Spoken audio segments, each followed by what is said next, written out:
Channel యొక్క అప్డేట్స్ని పొందాలనుకుంటే subscribe button పైన క్లిక్ చేయండి, పక్కనున్న బెల్ ఐకాన్ పైన క్లిక్ చేయండి. హాయ్ ఫ్రెండ్స్, వెల్కమ్ టు మన విద్య. TS ICET 2020 notification, syllabus and complete details. So friends, ఇక్కడ మనకి తెలంగాణకు సంబంధించి ఐసెట్ నోటిఫికేషన్ అనేది ఫాస్ట్ ఎప్పుడు రిలీజ్ కావడం జరిగిందండి. సో డేట్స్ కూడా అన్నీ చేంజ్ చేస్తూ ఇప్పుడు కరెంట్ లేటెస్ట్ డేట్స్ ఏంటంటే అప్లికేషన్కి లాస్ట్ డేట్ వచ్చేసి 10th జూన్ అని చెప్పారండి. యాక్చువల్గా అది అయిపోయింది. And with late fee 500 rupees తోటి 20 జూన్ అండి. సో ఇంకా ఇది ఛాన్స్ ఉంది. సో మనం 1000, 5000 కట్టలేం, కానీ సో 500 తోటి లేట్ ఫీ వాళ్ళకి కూడా ఛాన్స్ ఉంది. అంటే ఇప్పటి వరకు ఐసెట్ ఎగ్జామ్కి ఎవరైతే అప్లై చేసుకోలేదో వారికి ఇంకా అవకాశం ఉంది. అదేవిధంగా డేట్ ఆఫ్ ఎగ్జామినేషన్ కూడా మనకి జూలై 13 తారీఖు అని చెప్పి ఇవ్వడం జరిగిందండి. సో జూలై 13 తారీఖు నాడు ICET date of examination date కూడా చెప్తా ఉన్నారు. సో ఇది కామన్గా ఆన్లైన్ ఎగ్జామ్ అండి. ఐసెట్ ఎగ్జామ్ అనేది మనకి కామన్గా ఆన్లైన్లో నిర్వహిస్తారు. ఈ ఆన్లైన్ ఎగ్జామ్లో మనకి మార్నింగ్ సెషన్ ఒక ఎగ్జామ్ జరుగుతుంది, అదేవిధంగా ఈవినింగ్ సెషన్ కూడా, అంటే ఆఫ్టర్నూన్ సెషన్ కూడా ఒక ఎగ్జామ్ జరుగుతుంది. సో ఒకరికి ఒక ఎగ్జామే ఉంటుందండి. సో నెంబర్ ఆఫ్ క్యాండిడేట్ని బట్టి 2 సెషన్ల పైన ఎగ్జామ్స్ కండక్ట్ చేస్తారు. సో జనరల్గా ఒకసారి మనం ప్రాసెస్ కనుక చూస్తే ఐసెట్ ఎగ్జామ్ గురించి ఇంకొక ఇన్ఫర్మేషన్ కూడా మీకు చెప్పాలా. So examination fee, application fee వచ్చేసి మనకి 650 రూపాయలు అండి. కామన్గా ఇది ఓసీ అండ్ ఓబీసీ వాళ్ళకు ఉంటుంది. అదేవిధంగా ఎస్సీ ఎస్టీ వాళ్ళకి అండ్ పిహెచ్సి వాళ్ళందరికీ కూడా 450 రూపీస్ ఉంటుందండి. ఓకేనా, అది application fee. And important dates విషయంలో మనం చూసుకోవాల్సినవి, లేట్ ఫీ తోటి 500 రూపీస్ లేట్ ఫీ తోటి ఇంకా 20 జూన్ వరకు ఛాన్స్ ఉంది. అదేవిధంగా 1000 రూపీస్ 5000 కూడా ఉందండి. ఇక్కడి దాకా వేస్ట్ చేసుకోకండి, మనీ వేస్ట్ అవుతుంది. సో మనం ఇంకా అప్లై చేసుకోకపోతే ముందుగా అప్లై చేసుకోవచ్చు. అప్లై చేసిన వాళ్ళందరూ కూడా ఎగ్జామ్ డేట్ అండి జూలై 13th అంటున్నారు, కాబట్టి దాని ప్రకారంగా మనం ప్రిపేర్ కావాలి.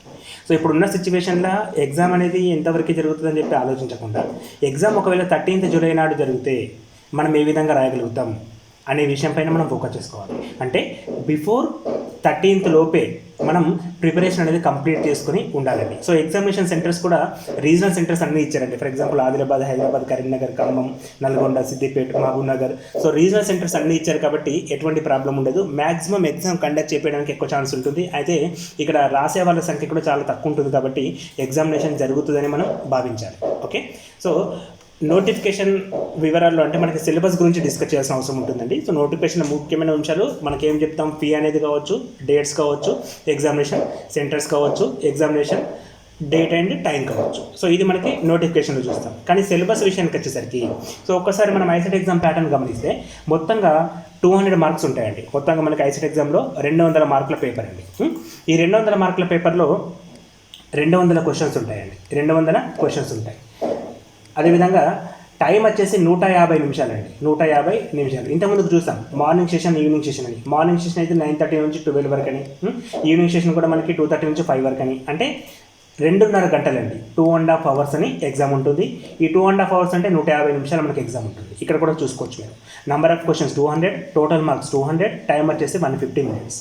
ఈ 200 క్వశ్చన్స్ ఏవైతే ఉన్నాయో ఈ 200 క్వశ్చన్స్ని 3 భాగాలు చేస్తారండి. First part, second part, third part. దాన్ని మనం ఇక్కడ section A, section B, section C కింద చెప్తాం.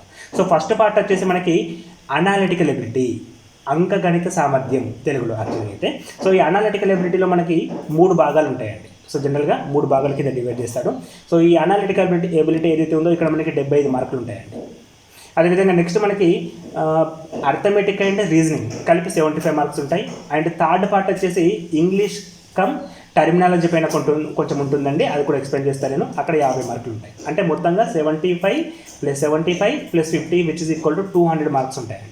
ఈ మొత్తం 3 సెషన్స్కి కలిపి 150 నిమిషాలు ఇస్తారు. టైం అనేది డివిజన్ ఉండదండి. అంటే పర్టికులర్గా ఈ సెషన్కి ఇంత టైం, ఈ సెషన్కి ఇంత టైం అని కాకుండా మొత్తం పేపర్కి కలిపి 150 నిమిషాలు ఇస్తారు. మరి ఇక్కడ ఫస్ట్ పార్ట్ ఏదైతే ఉందో అనాలిటికల్ ఎబిలిటీలో మనకు వచ్చే క్వశ్చన్స్ ఏంటి అని ఒకసారి గమనిస్తే, సో మనకు డాటా సఫిషియన్సీ అని చెప్పేసి ఒక ప్యాటర్న్ ఉంటుందండి. సో ఈ డాటా సఫిషియన్సీలో మొత్తం 20 క్వశ్చన్స్ అడుగుతారండి. మనకి ఇక్కడ డాటా సఫిషియన్సీ నుంచి 20 క్వశ్చన్స్ అడుగుతారు. ఈ మోడల్ పైన మనకి ఎగ్జామ్, అంటే ఈ మోడల్ మనం కరెక్ట్గా చేయాలి అంటే కంప్లీట్గా మ్యాథమెటిక్స్ పైన గ్రిప్ ఉండాలి. అంటే ఇక ముందు, అంటే నెక్స్ట్ వచ్చే టాపిక్స్ ఏవైతే ఉన్నాయో, for example problem solving techniques కావచ్చు, అనాలిటికల్ ఎబిలిటీ కావచ్చు, అర్థమెటిక్ ఎబిలిటీ కావచ్చు, అవన్నిటిపైన గ్రిప్ ఉంటే ఆటోమేటిక్గా ఈ డాటా సఫిషియన్సీ చేస్తామండి. నేను తర్వాత కొన్ని మోడల్ పేపర్స్ కూడా మీకు ఎక్స్ప్లెయిన్ చేయడం జరుగుతుంది. సో ఈ వీడియోలో ఏంటంటే సిలబస్ అండ్ ప్రిపరేషన్ ప్లాన్ గురించి చెప్తున్నాను. సో ఇక్కడ 20 మార్కులు ఉంటాయండి మనకి కొత్తగా.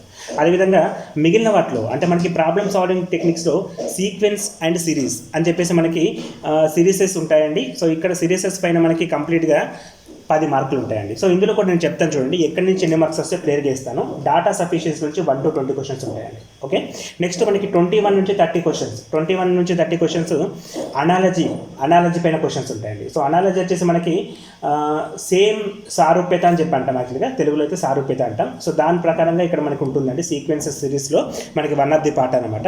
ఇక్కడ మనకి 10 క్వశ్చన్స్ ఉంటాయి, అనాలజీ పైన క్వశ్చన్స్ ఉంటాయి. అదేవిధంగా 31వ క్వశ్చన్ నుంచి 35వ క్వశ్చన్ వరకు అంటే 5 క్వశ్చన్స్ మనకి ఆడ్ మీన్ అవుట్ అండి, అంటే భిన్నమైన దాన్ని గుర్తించడం, ఆడ్ థింగ్ అవుట్ అని చెప్పేసి భిన్నమైన దాన్ని గుర్తించడం అని ఉంటుంది. అదేవిధంగా 36వ క్వశ్చన్ నుంచి 45వ క్వశ్చన్స్ అంటే ఇక్కడ 10 క్వశ్చన్స్ మిస్సింగ్ క్యారెక్టర్స్ అండి. మిస్సింగ్ క్యారెక్టర్స్ ఇక్కడ మనం చెప్పాడు చూడండి, సిరీస్ అని, ఆల్ఫాబెట్ సిరీస్ అని, ఇవన్నీ కూడా దీనికి కిందకి వస్తాయి అనమాట. మిస్సింగ్ క్యారెక్టర్స్ అంటారు. అక్కడ మనకి నంబర్స్లో ఉంటాయి, ఆల్ఫాబెట్ సిరీస్ రెండు కలిపి ఇస్తాడు. అదేవిధంగా 46th క్వశ్చన్ నుంచి 55th క్వశ్చన్ అండి, అంటే మనకి ఇక్కడ 10 క్వశ్చన్స్ అండి. ఈ 10 క్వశ్చన్స్ వచ్చేసి డాటా ఇంటర్ప్రిటేషన్. సో మనకి టేబులర్ కానీ ఒక పై చార్ట్ కానీ ఇచ్చి దానిపైన క్వశ్చన్స్ అడగడం జరుగుతుంది.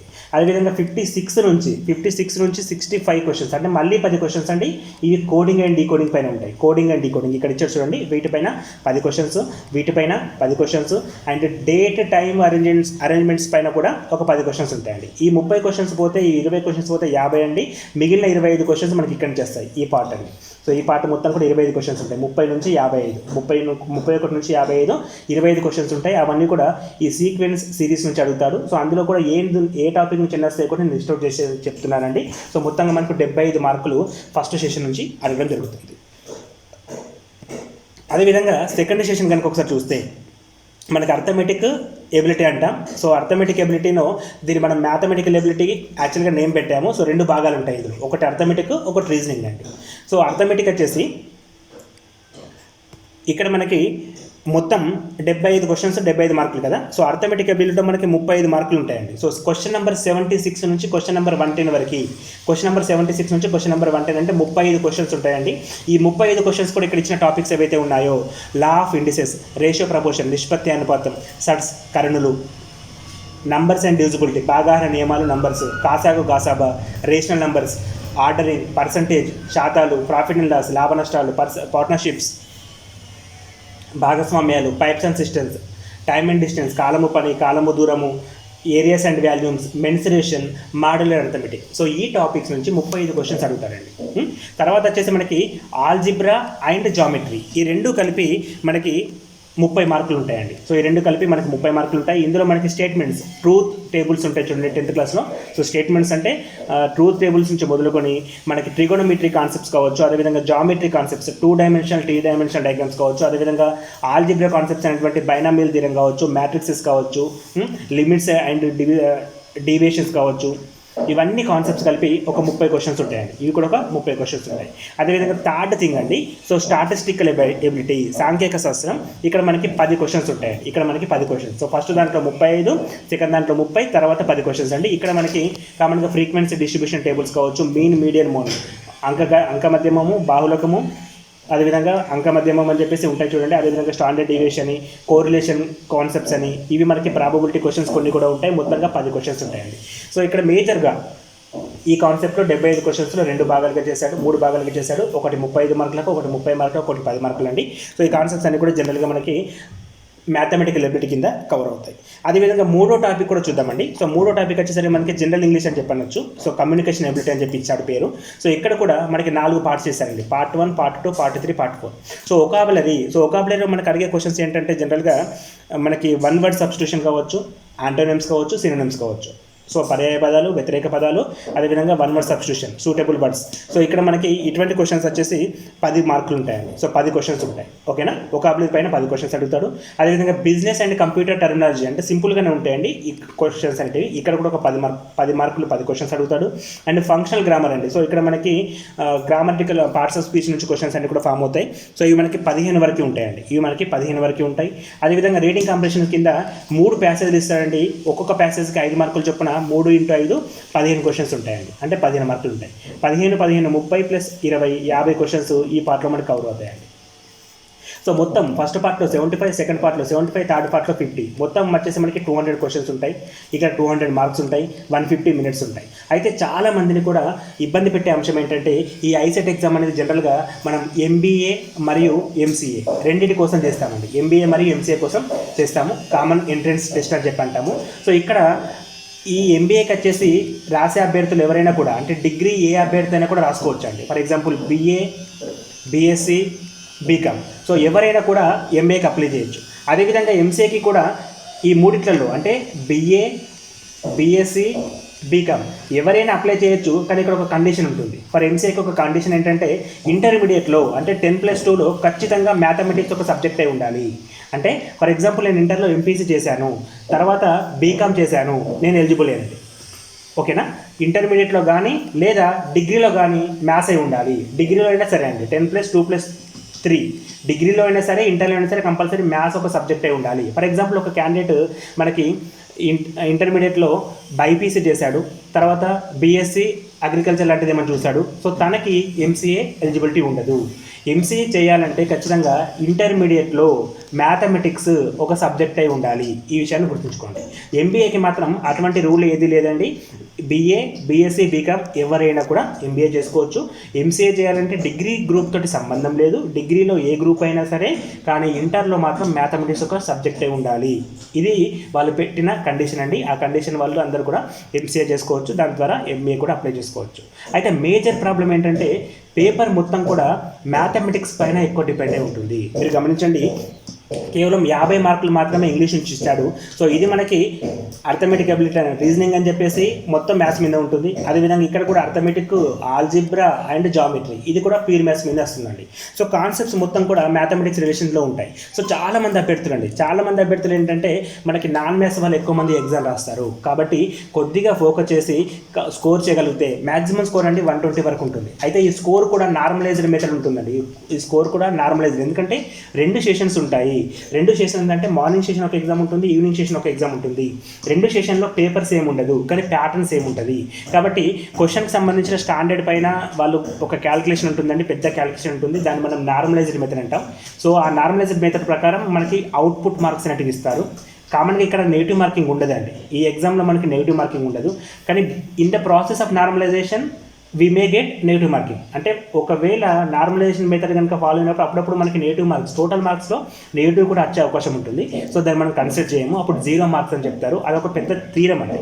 ఆ థీరం మనం పక్కకు పెట్టేస్తే మనం ఎగ్జామ్ రాస్తున్నాం, ఈ నార్మలైజేషన్ మెథడ్ మనకు వచ్చే స్కోర్ విషయం పక్కకు పెడితే మన పేపర్లో 200 మార్కులు ఉంటాయి. అందులో 75, 50 చొప్పున ఉంటాయి. టాపిక్స్ మొత్తం లిస్ట్ అవుట్ చేశాము.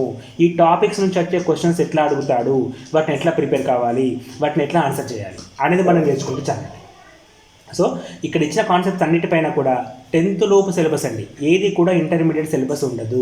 ఇంటర్మీడియట్లో ఇంటిగ్రేషన్స్, డెరివేషన్స్ వస్తాయి. ఇక్కడ కూడా రాలేవండి, మీరు గమనించాలి. ఇంటర్మీడియట్ సిలబస్ మనకు అడగడండి.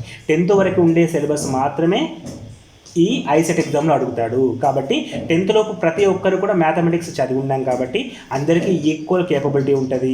మనం కరెక్ట్గా ప్రిపేర్ అయితే ఈజీగా స్కోర్ చేయగలుగుతాం. మ్యాక్సిమం 120+ వచ్చాయనుకోండి, క్యాంపస్ లాంటి ప్లేస్లలో మంచి కాలేజీలు, టాప్ కాలేజీలో సీట్ రావడానికి ఎక్కువ ఛాన్స్ ఉంటుంది. అంటే మినిమం టార్గెట్ 120, మ్యాక్సిమం టార్గెట్ 150 వరకు కూడా పెట్టుకోవచ్చు అండి. సో ఇది మన రేంజ్ అండి. సో మనం కామన్గా 120+ వచ్చే విధంగా, చాలా తక్కువ స్కోర్ చెప్తున్నాను 120+ అనేది. యాక్చువల్గా చాలామంది కూడా 140+ పెట్టుకుంటారు టార్గెట్ అనేది. సో నేనేమంటున్నానంటే మనం ప్రిపరేషన్ అనేది 120 నుంచి 140 కానీ 140 నుంచి 150 కానీ వచ్చిన సేఫ్ సైడ్లో ఉంటాం. ఈ స్కోర్ గురించి మర్చిపోండి. ఫస్ట్ ఆఫ్ ఆల్ మనకు కావాల్సింది ఏంటంటే ఫస్ట్ ఉన్న సిలబస్లోని ప్రతి టాపిక్ని LCM questions, HCF questions, ordering questions, percentage questions, profit and loss questions, partnerships questions అన్నీ కూడా మీకు వచ్చి ఉండాలి. ఆ విధంగా ఈ తక్కువ టైంలో మీరు ప్రిపరేషన్ పెట్టుకోండి. ఎందుకంటే ఎగ్జామ్ ఒకవేళ కండక్ట్ చేస్తే జూలై 13 తారీఖు నాడు కండక్ట్ చేస్తూ అంటున్నారు. అంటే 12 లోపు మన ప్రిపరేషన్ అయిపోవాలి. సో జూలై 12 లోపు అంటే అవి 12 రోజులు అండి, ఇవి 12 రోజులు, 24 డేస్ ఉంటాయండి. ఈ 24 డేస్లో చదవాల్సిన టాపికే చాలా పెద్దగా ఉంది. కాబట్టి ప్రిపరేషన్ అనేది ఆల్రెడీ చాలామంది చేస్తూ ఉన్నారు. సో ఎవరైతే చేయలేదో వాళ్ళు కూడా స్టార్ట్ చేయండి. ఈ తక్కువ టైంని మ్యాక్సిమం యూటిలైజ్ చేసుకోండి. మ్యాక్సిమం మనం ఇంటి దగ్గరనే ఉంటున్నాం కాబట్టి మనకు సంబంధించిన బుక్స్ గ్యాదర్ చేసుకొని చదువుకుంటే సరిపోతుందండి. సో ఇక్కడ మేము చెప్పేది ఏంటంటే మన విద్య తరపున మేము ఒక ఆలోచన ఏమొచ్చిందంటే, సో దీనికి సంబంధించి ఈ షార్ట్ టర్మ్ కోచింగ్ 24 రోజుల్లో మనకు 20 రోజులు తీసుకున్నా కూడా పర్ డే 2 క్లాసెస్ చొప్పున 40 అవర్స్ క్లాసెస్ కండక్ట్ చేయొచ్చండి. సో ఒక షార్ట్ టర్మ్ కోచింగ్ కండక్ట్ చేద్దామని ఆలోచన వచ్చిందండి. సో ఎవరికైతే విల్లింగ్ ఉందో, ఎవరైతే జాయిన్ అయిదాం ఆ కోచింగ్లో, అది పెయిడ్ సర్వీస్ అండి. సో ఎవరైతే ఆ కోచింగ్లో జాయిన్ అయిదాం అనుకుంటున్నారో వాళ్ళందరూ కూడా కింద ఒక డిస్క్రిప్షన్ బాక్స్లో మీకు ఒక గూగుల్ ఫామ్ ఇచ్చానండి. గూగుల్ ఫామ్ ఉంటుంది, డిస్క్రిప్షన్ బాక్స్ ఓపెన్ చేస్తే గూగుల్ లింక్ ఉంటుంది. సో ఆ గూగుల్ ఫామ్లో జస్ట్ మీ డీటెయిల్స్ అండి ఎంటర్ చేసి ఇస్తే నేను దాన్ని బట్టిగా 1 బ్యాచా 2 బ్యాచ్లా ప్లాన్ చేసి దానికి అకార్డింగ్గా నేను తయారు చేసుకుంటానండి. సో ఎవరికైతే విల్లింగ్ ఉందో, ఒకవేళ షార్ట్ టైమ్ కోచింగ్ పేరు మీదట ఐసెట్ బ్యాచ్ అనేది ఒకటి స్టార్ట్ చేస్తున్నాము. సో అందులో జాయిన్ అయిదామని ఎవరికైతే ఇంట్రెస్ట్ ఉందో వాళ్ళు మమ్మల్ని కాంటాక్ట్ కావచ్చు. సో ఈ షార్ట్ టైమ్ కోచింగ్ ద్వారా మీకు ఏంటంటే ఈ 75+75 అండి 150 మార్క్స్ సంబంధించిన మ్యాథమెటిక్స్ మొత్తాన్ని కూడా అందులో ఎక్స్ప్లెయిన్ చేయగలుగుతాం. 40 గంటల్లో మనం మ్యాక్సిమం అన్ని టాపిక్స్ని కూడా కవర్ చేస్తూ ఏ టాపిక్ నుంచి క్వశ్చన్స్ ఎట్లా వస్తున్నాయో మన 150 మార్క్స్ సిలబస్ ఏదైతే ఉందో దాన్ని కవర్ చేయడానికి షార్ట్ టర్మ్ పరంగా మనకి వెళ్ళిపోతుందండి. ఈ తక్కువ టైంని ఆ విధంగా మనం ఉపయోగించుకోవచ్చు. సో దీంతో పాటు ఒక 5 మోడల్ పేపర్స్ కూడా మీకు ఇవ్వడం జరుగుతుందండి. మోడల్ పేపర్స్ ఒక 5 కూడా ప్రొవైడ్ చేస్తాం. అవి కూడా ఆన్లైన్లో రాసుకునే విధంగా ఉంటాయండి. సో అంటే మీ మొబైల్ ద్వారా 5 మోడల్ పేపర్స్ కూడా మీరు రాసుకోవడానికి ఛాన్స్ మేము ప్రొవైడ్ చేస్తామండి. సో అదొక షార్ట్ టర్మ్ కోచింగ్ లెక్క మేము ప్లాన్ చేస్తున్నాము. ఎవరికైతే విల్లింగ్ ఉందో కింద డిస్క్రిప్షన్ బాక్స్లో ఒక గూగుల్ ఫామ్ ఉంటుంది. సో ఆ లింక్ క్లిక్ చేయండి, ఒక పేజ్ ఓపెన్ అవుతుంది. అందులో మీ డీటెయిల్స్ ఎంటర్ చేయండి, సరిపోతుంది. అక్కడ కూడా ఎక్కువ డీటెయిల్స్ ఏమి ఇవ్వలేదండి. మీ పేరు, మొబైల్ నెంబరు, విల్లింగ్గా కాదని చెప్పి అడుగుతున్నాం. సో విల్లింగ్ ఉంటే డీటెయిల్స్ ఫార్వర్డ్ చేస్తే అక్కడ మాకు వచ్చిన రెస్పాన్స్ని బట్టి బ్యాచ్లు 1 పెట్టాలా 2 పెట్టాలని చెప్పి ఆలోచించుకొని ఒక ముందు స్టెప్ వేయడం జరుగుతుంది. సో విల్లింగ్ ఉంటే చూడండి. మేము చెప్పే టాపిక్స్ వచ్చేసి arithmetic ability and algebra, geometrical ability, అదేవిధంగా ముందు ఇచ్చిన రీజనింగ్ ఎబిలిటీ అంటే 75+75 మార్కులు మనం అక్కడ కవర్ చేయడం జరుగుతుందండి. సో ఏదేమైనా కూడా ఈ తక్కువ టైంలో అందరూ కూడా బాగా ప్రిపేర్ కండి. ప్రతి కాన్సెప్ట్ని కూడా జాగ్రత్తగా చదవండి. ప్రతి టాపిక్ కూడా మనం లిస్ట్ అవుట్ చేసి చెప్పాము. సో ఆ టాపిక్స్ అన్ని కూడా జాగ్రత్తగా చూసుకోండి. ఆ టాపిక్స్లోని ప్రతి మోడల్స్ని కూడా ఫోకస్ చేయండి.